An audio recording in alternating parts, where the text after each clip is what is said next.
All right, Cruise Control fans, my name's Eric, and tonight we are going to start off by talking about the 2022 GR86 manual. Of course, if you guys still have questions on the automatic or the comparison between the two, and of course, if you want to compare those against things like the original FRS, BRZ, GT86, or if you're cross-shopping things like a Miata from the NA all the way to the ND2, or if you're cross-shopping it against other things, right? So you can ask me questions. I've probably driven the majority of the cars that you're cross-shopping it against. So let's go ahead and see what kind of questions we have tonight.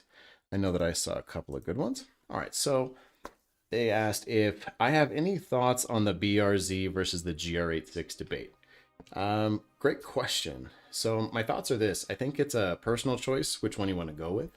They're both so similar that if there's a color option, which is what happened to me, Neptune blue, right? That's what made me go, ooh, I think I like the GR86 just a little bit better. Now, if you like things that are more mechanical, or why you like certain things because of mechanical, I know that the BRZ has an aluminum knuckle. I know that the rear sway bars are attached differently between the GR86 and the BRZ. I know that the styling is slightly different. So if you have a preference one way or the other, I say just go for it. For me, it was color that was a deciding factor, and the Neptune blue really won me over. So I think they're both beautiful. I think they're both going to drive very similar.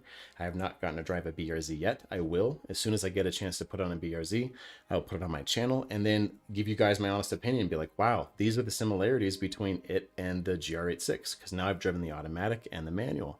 And so if I'm given the opportunity to drive both an automatic and a manual BRZ, absolutely, I'm going to jump at that chance. I'll put that on the channel for you guys as well. So hopefully that helped answer that question. If you guys have any questions on the GR86, I want you guys to go ahead and just ask away. What I'm going to do now is start talking about my driving impressions, of course, the similarities, but also key differences between the automatic versus the manual, and also key differences between this generation and the first, even with the manual, because I drove the FRS. If you guys want to check out that video, it was posted about a month ago. So the similarities, of course, the styling is the same. The interior is mostly the same. There's a cup holder that's in the automatic that's not present in the manual because they don't want it there to get in the way when you're shifting. And then there's certain safety features that you get in the automatic, and those are different buttons. Like there's a snow mode that you don't get in the manual that you do in the automatic. Paddles, right? So if you're getting an automatic, you're going to get paddles to be able to shift. And you know what? The automatic was surprisingly fun to drive. Did I still prefer the manual? Absolutely. But you know what? The automatics came a very long way from the previous generation's automatic, and the added torque just really helped the experience, whether you were in the automatic or the manual. But the manual was really good. It shifted with really good action. Let's take a look at a couple of different photos that are here. Some of my favorite design elements are going to be the functional things, right? So right through here, this isn't just for design. It actually has air pass through. Right up here, this isn't just for design. It actually has air pass through. So I like that. Even these little things right here. This is even by function, right? So that's to help with aerodynamics. So there's actually a purpose to things. It's not just there for looks. I'm looking at you, Supra. That's what I'm poking fun at right now. I didn't like that the Supra had so many of these types of things that weren't real. And if I'm going to spend money on a sports car, I want it to have not just the looks, I want it to be able to back it up. And of course, the Supra can back everything up with how fast it is, how powerful it is, and things like that. But I can't roll my own gears yet. There's rumors that this year they're going to come out with a manual transmission, which great. If they do, awesome. What took you so long? Welcome to the party. But the GR86 was just a blast to drive. Let me look it from the back. Look, actual real dual exhaust. And you know what? A lot of people are bolting up things from the previous generation, even like headers and different exhaust, either axle back or cat back exhaust. They say there's about a 5mm difference, but everything kind of just bolts right up. So a lot of the parts from before, they're able to just come. So I don't expect the prices to be very different, which is kind of nice. So here's the inside of the automatic. You're going to see the paddles that are right here. And then this little cup holder is not there in the manual. And then here you go. Here's the metal. Here's your 3 pedals. The clutch was very light. It's a very light clutch to engage. The midpoint, if I'm trying to remember correctly, was on the lower end, I want to say. Now I don't really remember. But it was easy to engage. It wasn't like I couldn't feel when it was going to engage. So that part was good. What I didn't like was how light the steering. It had very light steering. It was very precise, but I thought the previous generation steering was better, right? So this is one area where I felt it fell down. It's not as good as before. I feel like it's a little bit too light. These paddles, though, honestly, they felt better in the hand than the Supras. I liked the responsiveness. Sure, the Supra might have been faster, even shifting, than this 6-speed automatic, but just the way it felt, it just felt more engaging. I preferred those when if you're going to drive an automatic one of these. Let's see if we can get to a manual.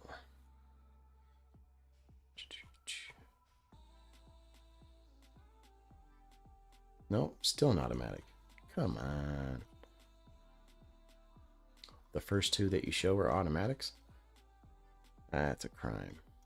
Let's hope the third one is a manual. So here you go. Here's the stick shift. So it was really precise. Not quite as precise as something like a RF Miata or a Type R. Type R is one of the best shifters I've ever shifted, period, bar none. And so it's not that level, it's not Porsche level, but you know what? It was far better than the previous generation. There is some kind of a noise that I mentioned in my video that sounds tractor-like. You know, I grew up with Case Power and Equipment tractors, and it made some of these similar sounds. So I don't know what it is, the engagement that's in this tunnel, but sometimes I hear like a tractor agricultural style sound. So it's kind of funny. But for the most part, it's a pretty refined experience. The screen already looks outdated. It already looks like it's 5 years old, even though it's brand new. In direct sunlight, neither one of these are very easy to be seen. But again, I'm not buying this for the best screen here. I'm not buying this for the coolest screen here. So I'm buying it for the driving experience. And as the driving experience goes, I'm in Colorado, so there's a lot of choppy roads. It handled those roads really well. So it was a really good balance between sport and comfortability, right? So I was comfortable. It didn't beat me up. In fact, I would say that this was a far softer ride than my '09 Honda Civic Si. So it's actually more comfortable. I like that. The seats, I think these look far superior. They look way better than my seats. But as far as comfort, I was about the same comfort. So maybe 2 hours, I'm extremely comfortable, and I could push a 4 hour just because there are heated seats. It's on the other side of this handbrake. Oh, look, what is this ancient thing in the world of electronic parking brakes? It's this manual thing that you pull up off the ground. It's a manual brake. That is such a nice thing. All right, so let me answer this question here real quick. Would you go for any mods? Ooh, great question. Yes. So let's go ahead and build that in my head. So of course it's going to be a track car, right? For me, that's going to be my favorite thing is putting it on the track. So let's talk about track focused things first. 200 tread track tires I want to put on there. Track pads, of course, because let's say I want to compete in SCCA. I don't want to do a big brick upgrade yet because that's going to put me into another class. And I want to learn the chassis first. So it's going to start off with very few mods the first year. And then how I feel that it needs certain things, then I will address those. So the first thing I'm going to do, of course, is the tires and then the brakes. High temp brake fluid, track pads, some bracing if it needs it, because you're allowed to have one brace if you add it with SCCA to be in stock class.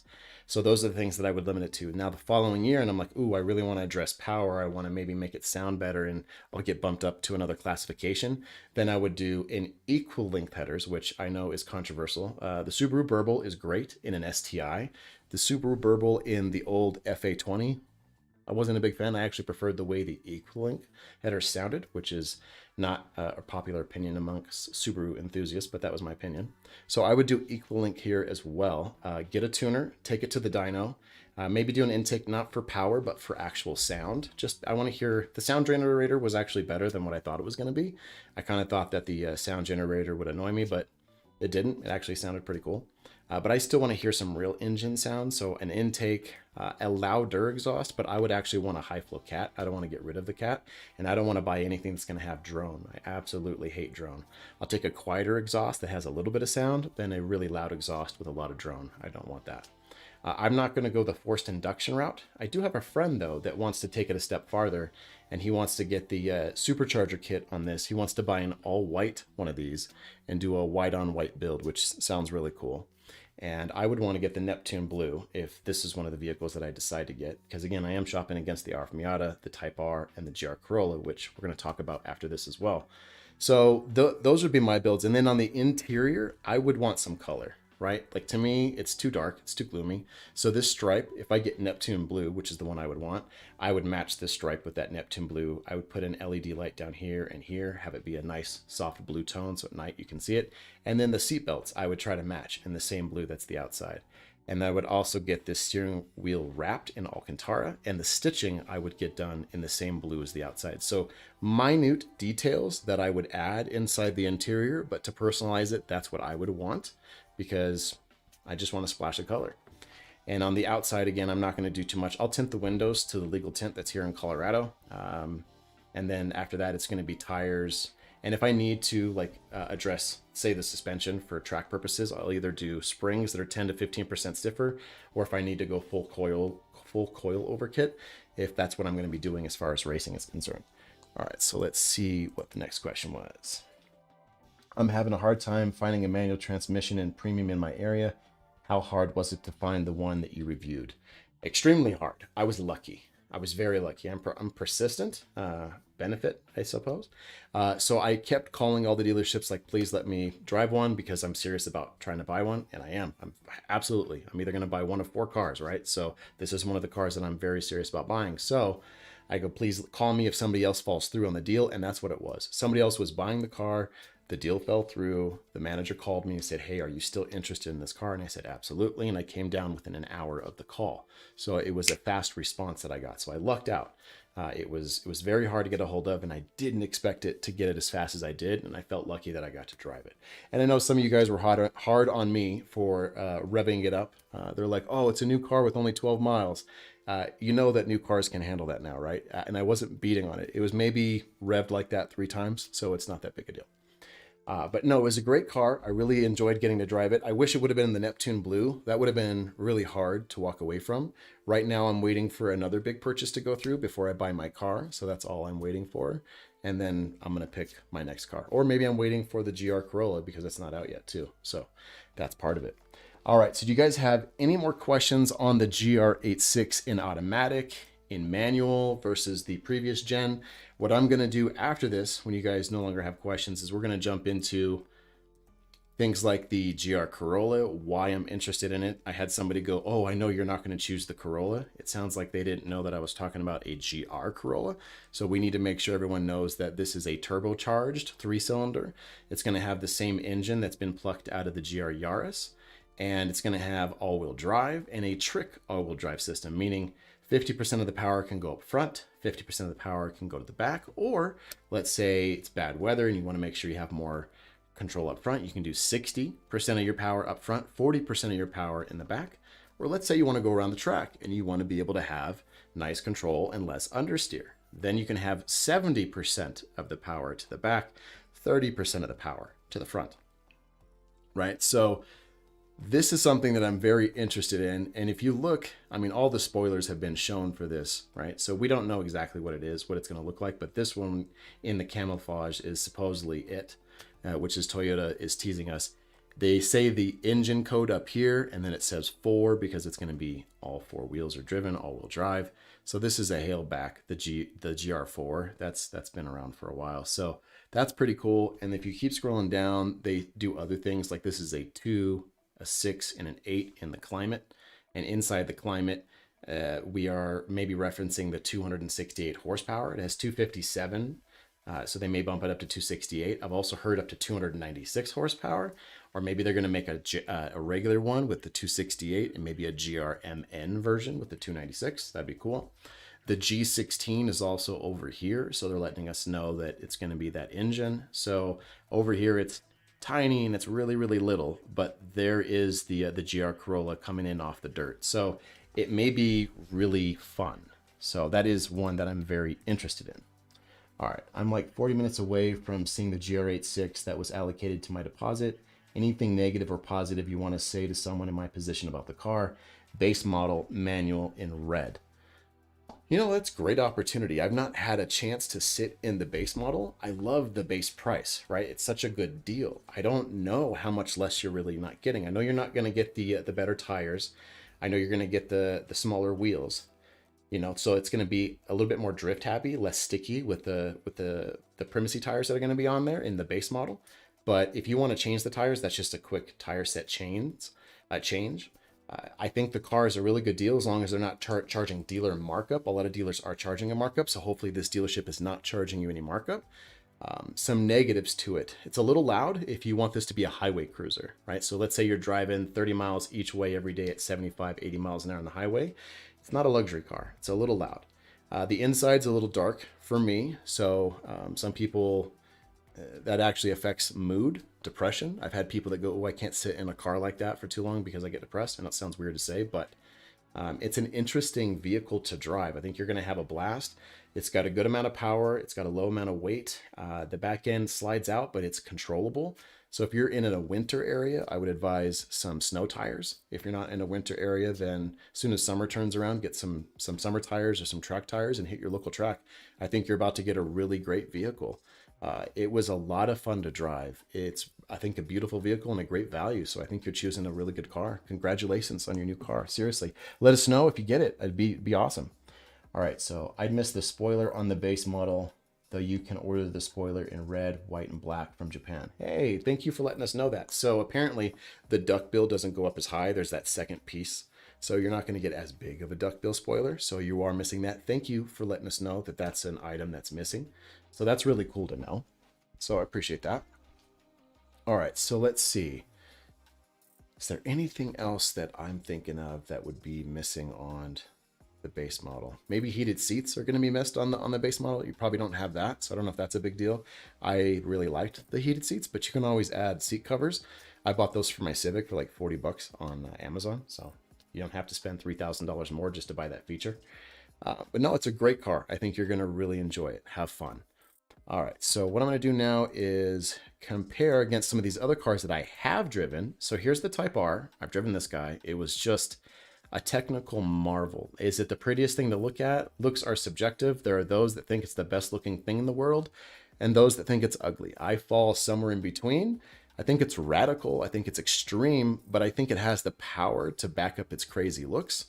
The inside, am I in love with all this red? No, but I'm sitting on the red seats, so I don't mind it. And these seats are the most comfortable yet supportive. They are far superior to the GR86's seats, right? So I think this is great seats. And then the shifter and the clutch are just fantastic. It has auto rev match that you can turn on or off. I'm not great at blipping the throttle and doing a downshift like that. So I really liked the automatic rev matching. And it was very comfortable with this sport comfort seat. So you can go to comfort mode, sport, or plus R mode.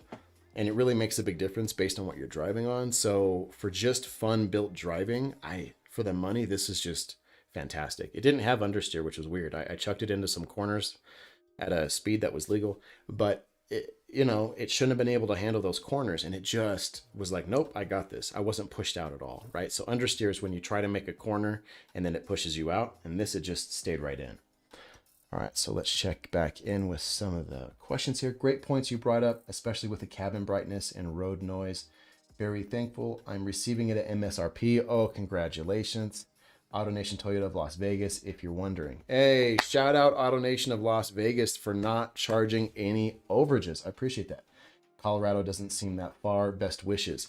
You know what? Here's what I'd like to do. I want to set up a car club, Cruise Control car club, no matter what kind of car you're driving. If you have a GR86, if you got a GR Corolla, if you have a regular Corolla, but you want to go on a Colorado drive, this coming summer, I'm going to set that up. We're going to pick out one of the best roads. I'm going to do a poll, right? And I'm going to ask you guys, which one of these drives do you guys want to do? I'll have you guys come out and we can all go for a nice speed, legal, no racing, out for a nice little mountain drive. And then if you guys want to join at the track where we can actually go faster, we can also meet at the track here too. So I'm next to PPIR. I'm not too far away from PMI, and I can also go up to High Plains Raceway up in Denver. So we can also do one of those things where we can vote on showing up for a track event if you guys are interested. So that's something that I'd like to do in the future as well. All right, so back to the Type R. If you guys have any questions on the Type R, let me know. Here's my favorite things about the Type R. How it drove, how precise it felt while driving, right? So there's one thing with a car like, oh, it's capable. I can make it go into this corner. But this one wanted to go. It was like yearning to get into that corner and just go. It felt like a affordable Porsche, right? It just felt very precise and it was very comfortable. I know that's a weird thing to look for in a sporty car, but it was very comfortable. So I liked that. Is it the prettiest thing in the world? No. Interior and exterior, it is what it is. So it doesn't make my heart race. Versus the GR86, when I look at this, it's especially in the Neptune blue, ooh, this does something to me.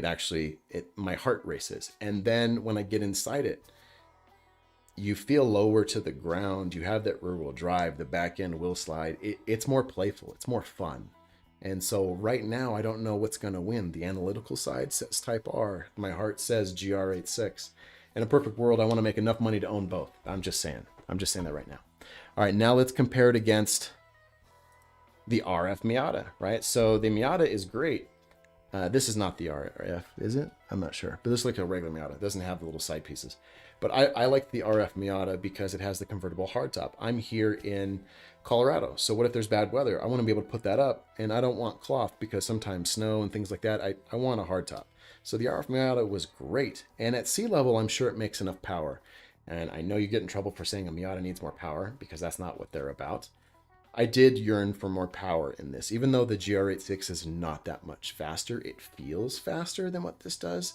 This car felt like it had no torque. Because I'm at 6,000 feet elevation, it didn't. It had no torque. So even though it's only 2,400 pounds, and yes, it's a beautiful chassis, it's more precise. It's more precise than the GR86, not quite as precision as the Type R, but it's beautiful. I think it's better to look at interior and exterior. It's rear-wheel drive, it's convertible, it's affordable, it's fuel efficient. There's so many mods you can do. It's a track monster. You can make this a certified track nightmare. So it's a proven chassis. This is a really nice car. It doesn't get my heart racing the way the GR86 does. It doesn't make my brain go the way the Type R does. It's somewhere in the middle. So I don't know where that's going to land as far as a decision. Same thing with the GR Corolla, right? So the GR Corolla is going to be all-wheel drive. It's going to be a hatchback. So it's going to be kind of like the Type R, where I'm not buying it because of the looks. Maybe they make it look pretty cool for a hatchback, but it's not a sports car, right? Versus the Miata is a convertible sports car. The GR86 is an affordable sports car. So I'm not sure. I'm not sure which direction I'm going to go. Do you guys have any questions on the GR86, the GR Corolla, the Type R, the RF Miata? Anything else that you guys have questions on before we move into the news for this evening? Yeah, I think I covered everything on those guys. All right. So the news, I got two things that I wanted to talk about. So RVs, I've been wondering when somebody was going to start making electric. This one's probably not the first one that's made. This is just the first one that's kind of popped up in my frame of reference. I read a lot of Road and Track, Car and Driver, Motor Trend, a lot of articles like that. So I didn't go out searching for an electric RV. It just happened to show up in Car and Driver. It's terrible mileage, 125 miles of range. There's no way you're going to get me to buy an electric RV with under 300 miles of range. Just FYI, I'd prefer 500 because I think RV, I think of being out away from it all. So what if I don't have something to charge this? I don't want to have range anxiety. So 300 miles minimum, but here's where it starts at 125 miles of range. And I don't mean this one has extra range. I just mean that this is just where EVs are apparently starting at 125 miles of range. This is based on the Ford Transit, which is pretty cool. And it's a small little camper, so it's not going to be very big. 125 miles of range. Here's a few pictures to let you know what it looks like on the inside. They have some reused materials and eco-friendly materials that are going to be on the inside. Nice little place to sit. I'm sure this converts into being like a bed. There you go. That's the next picture. Shows that it converts to being into a bed. So pretty cool. I don't know how much it's going to be. It has an 86 kilowatt battery pack, so it's not going to be very big. But as soon as batteries start to get lighter weight, when we go to like solid state battery packs, then they're going to be able to put so much bigger batteries inside here and get this range correctly. 250, 300, 400, 500 miles of range. And then, maybe put some solar panels on the side, maybe do an awning with some solar panels. So that way, if you're camping for 2 or 3 days, maybe you have enough solar energy to go back and recharge your camper, at least enough to get home. Maybe you can add 75 miles of range when you're just out camping. That'd be nice. So I thought that was pretty cool. And then the other one here is, it's just going to be a little bit of list of my favorite cars that was at the Tokyo Auto Salon of 2022. So this first one that's on here is one heck of a GR Yaris. Like this thing has full-on kit that's on here. This looks crazy and wild, and I bet you that's not just for show. I bet you it's for go, which means it's going to go around the track really nice. The good old Godzilla here. I'm not sure what to think of this little guy. But this right here, this is what I was really attracted to. My first car was a 1976 280Z. So I had two cars. I had a 76 and a 79 280ZX, which is the 2+2. And that's kind of another reason why I like the GR86, is it kind of reminds me of the ZXs where it was the 2+2 format. But look at this color. This looks really old school. I really like the styling of the new Z. The price is going to be okay, $40,000 to start. But if you want things like an LSD, better brakes, better everything for the track, then it's going to be around $45,000. And while that's affordable, that's not how much I want to spend on a car right now. So, and I'm not sure about the old chassis, right? So it's beautiful inside and out, but it's still built on that old chassis from the 350Z, the 370, the G35, the G37, and it wasn't a great chassis. You didn't have a great seating position. You were up way too high. You were angled a little bit, and the whole chassis just wasn't great. Maybe at 7 or 8 tenths. No, probably 7 tenths is probably where it stopped being fun. 8, 9 tenths, it felt like the body wasn't matching what you wanted it to do, so it just wasn't a great chassis out of the box. So I'm hoping big things for this guy here. This is a crazy setup. It says your eyes are not deceiving you. This is in fact a 6-rotor swap tucked neatly into an engine bay of whatever a Unis Cosmo is. I don't even know what that is, but crazy that that would be 6 rotors on there. So that's pretty cool. Of course, the FD-RX-7.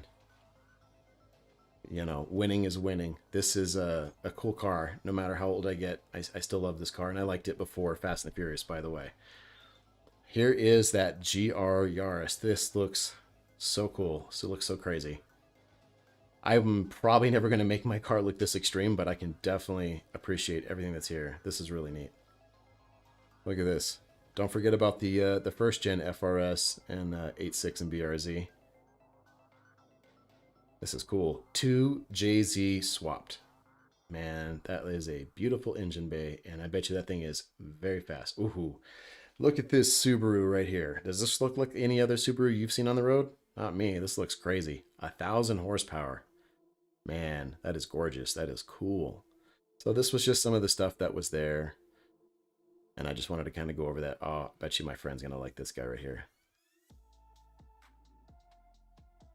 That is cool. Yeah, that's probably all of them. So that was pretty cool. All right, so then let's check out what the next comment was. Agree, the 3-liter twin turbo is not as reliable as the old NA 3.5 and 3.7. Reliability wasn't an issue with the old ones, right? So the 3.5, the VQ series, they have an overheating issue, right? So as long as you're addressing that, and I don't mean like in day-to-day driving, I mean track.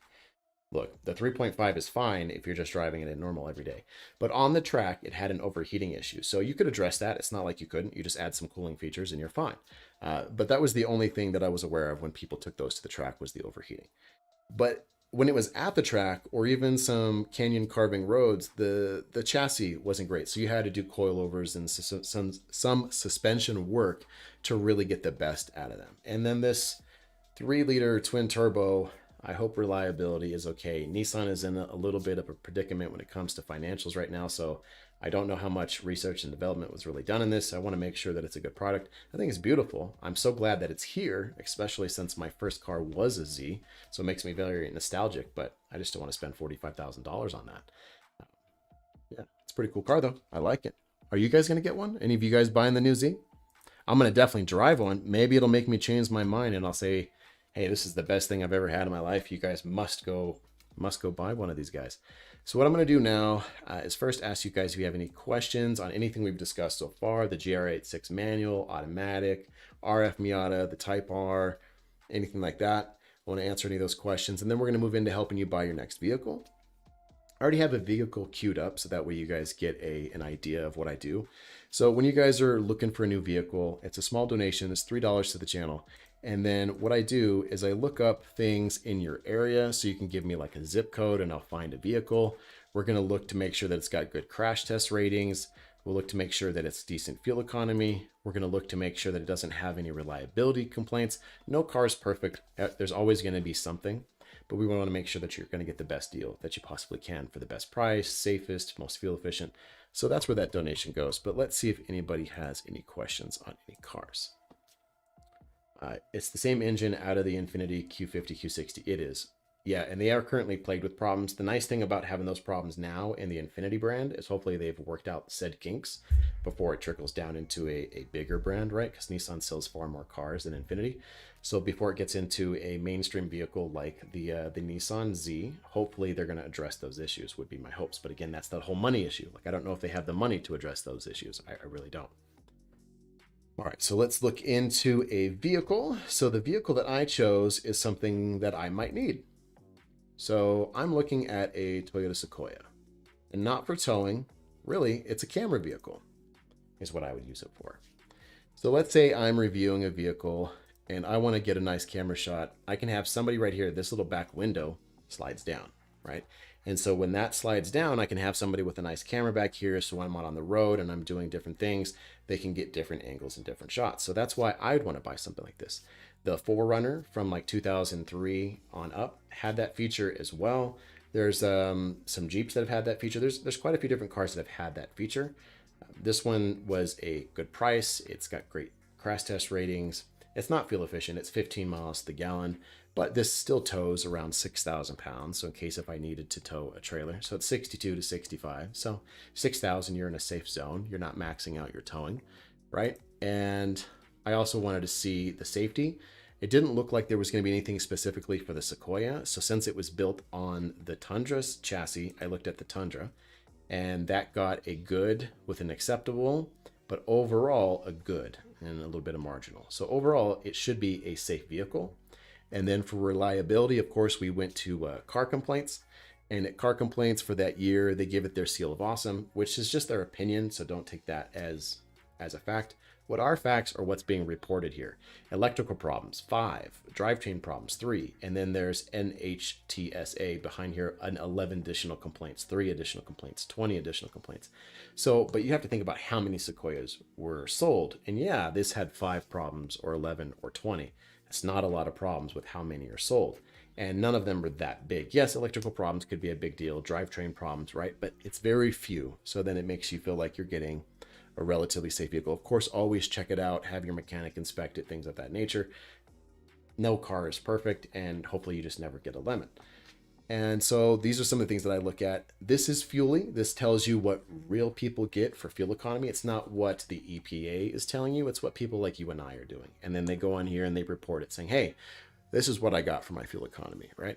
And so this is from 2,331 fuel ups covering 622,000 miles. And the average was 14.57 miles per gallon, right? So 14, 15 miles per gallon. It's not going to be great. It's on a truck's chassis. It's going to get truck fuel economy, right? So it's not going to get that great of fuel economy, but for a camera vehicle, I thought that would work out well. And then of course it could tow things like, let's say I buy a boat or something like that, or maybe I want to make an actual dedicated track car that I don't want to have to drive to the track and I want to tow it with a trailer. This would probably be just enough to be able to tow like a 3,000 pound car. So yeah, you know, it would kind of maybe sit with those types of things. Is it going to win any awards on beauty or features? No, it's just going to be good enough, right? So this has got the V8, it's 4-wheel drive. It's got 180,000 miles, which believe it or not, that's actually low mileage. It was one of the lowest mileage ones that's near me in Colorado. So I did a 100-mile range search. So that's how I ended up finding those types of cars. But if there's any types of vehicles you guys are looking for, it could be an EV, a sports car, front wheel drive, a hatchback, a minivan, a truck, whatever you guys are looking for. This is the segment where I go ahead and help. So if you want to put your questions in the comment box, drop in a $3 or more little donation, much appreciated. And I will go ahead and look up those vehicles for you. If not, we'll go ahead and wrap up for tonight. And I'll answer any last minute questions on those vehicles that I discussed earlier. And then I'll catch you guys on the next one. So we'll just give it a couple more minutes. On the next one, I will be discussing what the Subaru WRX STI was like to drive. I drove a 2016. That review will be up by Monday. Next live stream will be again on Tuesday at 6 p.m. I'm going to try to do it consistently for about a month to see what this is like for 6 p.m. on Tuesdays. If there's better times that work better for you guys, Monday through Thursday, those are the days that I can do these types of streams. And anywhere from 6 o'clock in the evening, my time, which is Mountain Standard Time, up until maybe starting at 9. So I can start at any of those 3 hours. And then this can run for 30 minutes. This can run for an hour, whatever's needed. All right. So it sounds like we're wrapping up pretty good here. Thank you guys so much for attending, for showing up, for asking such great questions. And thank you for helping as well, because that person was going to go pick up their new GR86 and you guys helped about the spoiler. So I appreciate the assist. That is really cool. So thank you guys so much and I appreciate it. Make sure you guys check out that WRX STI video as well.